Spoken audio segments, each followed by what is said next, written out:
Reality doesn't care what you believe. It enforces law. The human mind is inside it.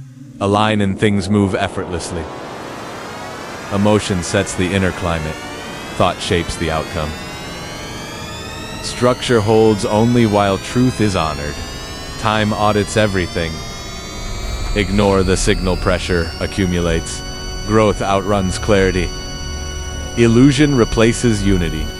Shadow compounds in silence. Friction exposes the fault line. This isn't chaos. It's enforcement. The tower falls when law is breached. Not as punishment, as correction. False order cannot persist. Identity shatters before truth bends. Collapse releases trapped energy, meaning reorganizes perception. Desire realigns with value. Will returns purified. Power belongs to harmony. Law opens only to those who obey it. Those who align become builders. Those who resist become the collapse. The Tao flows strongest through the unbroken spirit.